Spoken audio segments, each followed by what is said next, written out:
Zombies. Everybody loves zombies. Especially in the 2010s, society was obsessed with zombies. Something about the undead coming back and starting an apocalypse has always been intriguing and a fun concept to play around with. But what if we took one of the most popular and most hostile variations of this apocalyptic biter scenario and applied it to another universe? One that isn't like our own. Today we'll be discussing a scenario where World War Z happens in One Punch Man. The first thing to establish is, which version of the apocalypse are we talking about, the book or the movie? And while the book is better, the movie is more well known, and I do believe it makes for a more interesting scenario. The reason the book's apocalypse worked despite the slow-moving zombies is that it had time to brew under the surface. Government cover-ups, poor planning, attempting to hide it from the public. One Punch Man doesn't really have any of this. No separate governments trying to save face, just a fast and efficient response by one organization with more than enough people who are more than capable of killing all the zombies. It is for this reason I believe we should take the more immediately threatening apocalypse into the consideration for this scenario. The zombies are fast, turn fast, and are hyper-aggressive, capable of working in hordes to topple obstacles that would otherwise be impossible for them to overcome. That being said, these zombies are kind of normal human level. In speed, strength, durability, any notable C-class hero could honestly solo entire hordes of them. Even if somehow the zombies manage to sneak up on a few low-ranking heroes and infect them, none of these guys are even capable of scratching any of the stronger heroes to infect them.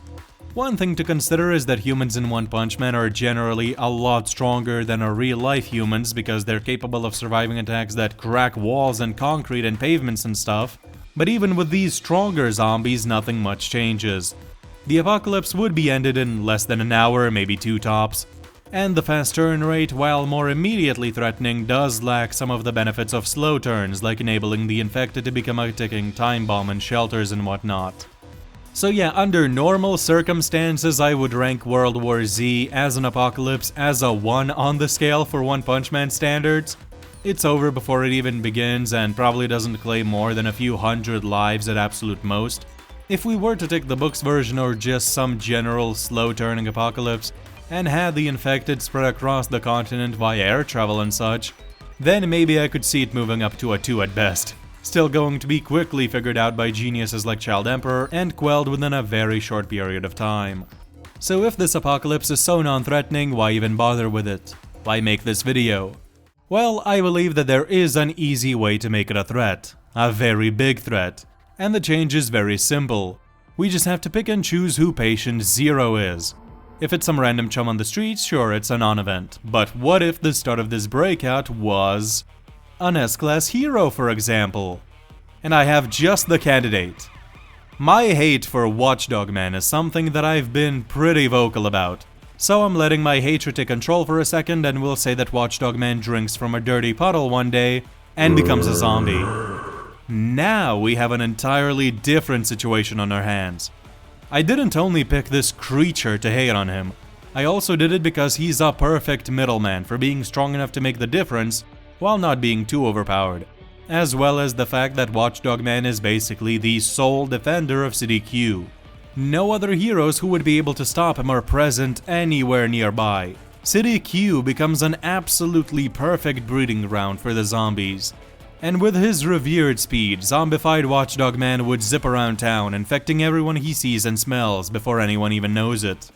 Almost the entirety of City Q becomes a zombified army, spreading in all directions. And because of how fast this would happen, alarms would not be raised in time to prevent this from happening. So now we have the numbers to actually form those infamous hordes, and we have an actually notably strong zombie in their ranks. One capable of getting rid of and infecting heroes of all ranks, even some of the lower S-class. The hordes would spread to the neighboring cities, with Watchdog Man zipping around and turning any heroes who come to stop the spread. With his incredible sense of smell, he could detect heroes and civilians alike even if they're hiding, making the spread even faster. In only a few hours, the zombie infection would engulf multiple cities, and any and all heroes of low rank sent to stop it would ultimately fall to Watchdog Man and only bolster the hordes. If somebody like Tank Top Master or Puri Puri Prisoner arrives, I could easily see them being turned as well, giving the zombies even more firepower to work with.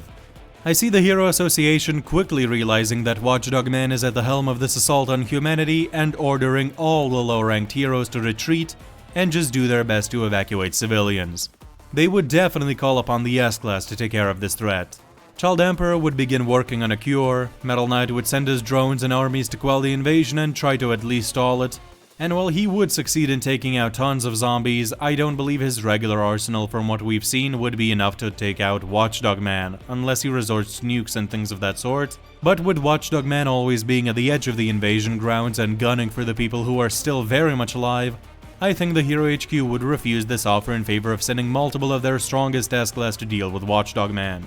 Heroes like Tatsumaki, Bang, Flashy Flash, Darkshine, and Atomic Samurai would be called upon, and these guys, especially if they work together at all, would be more than capable of cornering and eliminating Watchdog Man.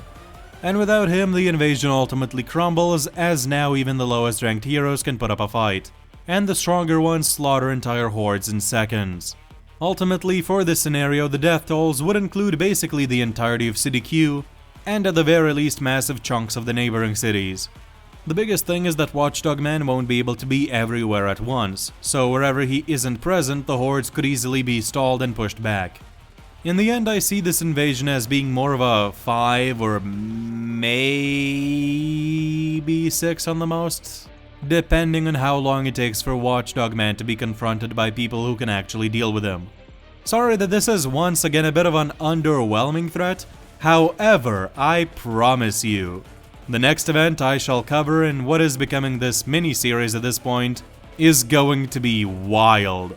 In the next video, we dive into a Voltramite invasion, and in the one after that, the only apocalypse that has ever genuinely terrified me, SCP-001, When Day Breaks.